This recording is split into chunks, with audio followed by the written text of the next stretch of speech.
I've been pretty encouraged by what I've seen happening in Israel over the last few months. It seems like Israel has really been getting a handle on things all around. They took out all of Iran's air defenses, which really put a damper on Iran's designs on firing missiles at Israel. They also pretty much decimated Hamas down in Gaza. And then up in Lebanon, they had great success at uh, wiping out the entire chain of command of Hezbollah and making them stop their attacks with missiles and drones and things like that by crafting a quote unquote ceasefire that wasn't really a ceasefire. You've heard me talk about that a bunch. Hezbollah never agreed to the ceasefire. The only people that agreed to it was America, Israel, and the Lebanese government, or the Lebanese army, which is not Hezbollah. I mean, Hezbollah is a political party in Lebanon, and that's the only tenuous connection there. But Hezbollah was so decimated by Israel that they took advantage of this supposed ceasefire to start licking their wounds and trying to reconsolidate and get more military materiel from Iran.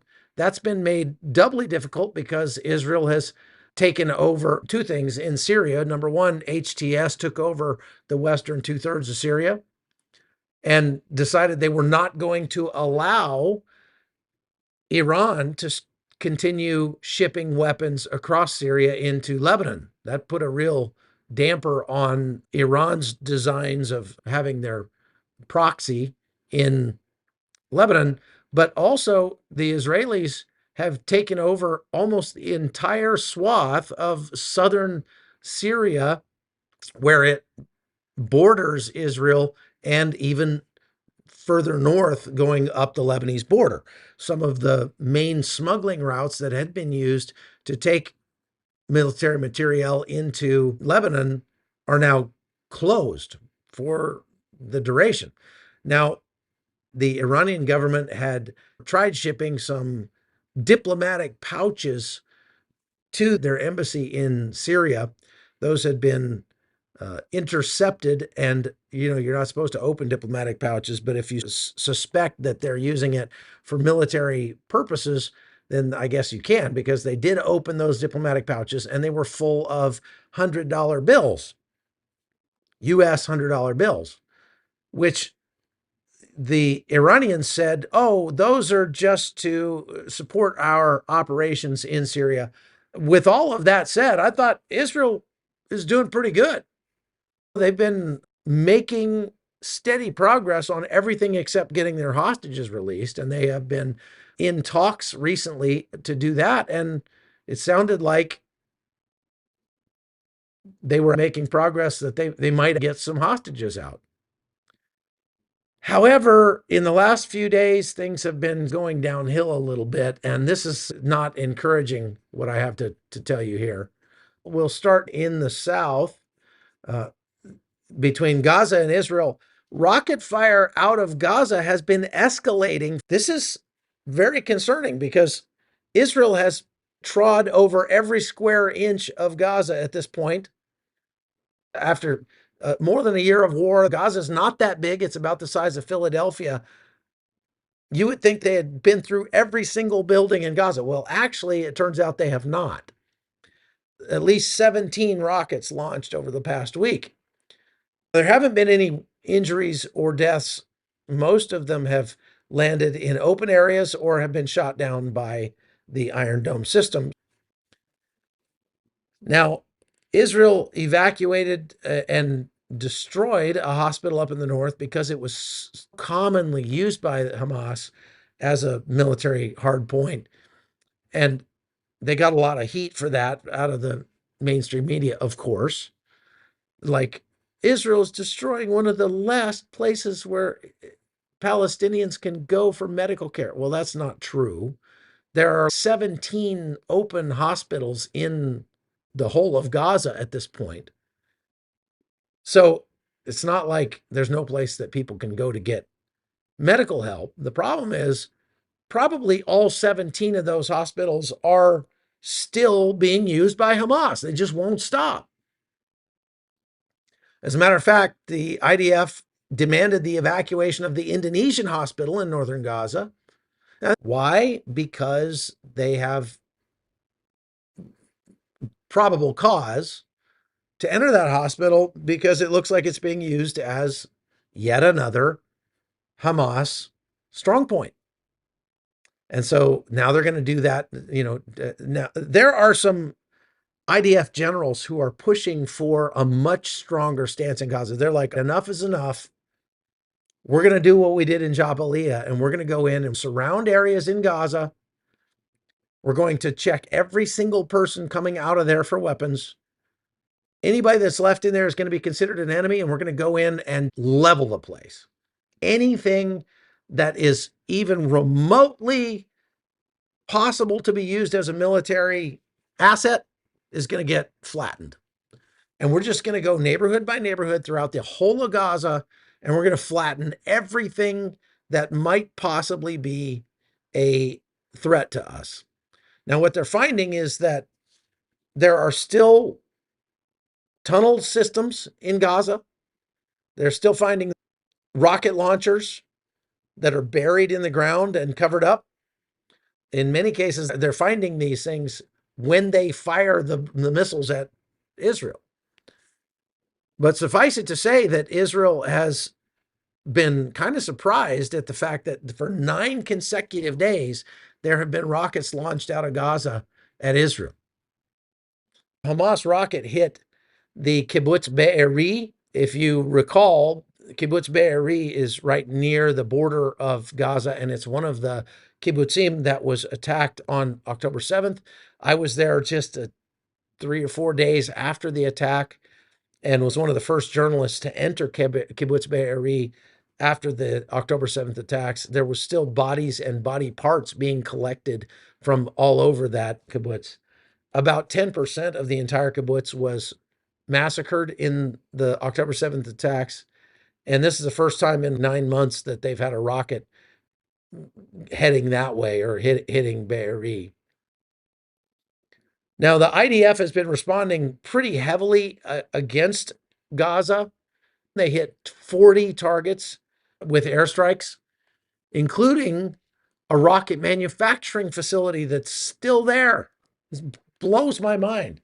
There's still a rocket manufacturing facility in Gaza. It kind of tells you that Israel is not really all that close to finishing the fight in Gaza, not nearly as close as they would like to be.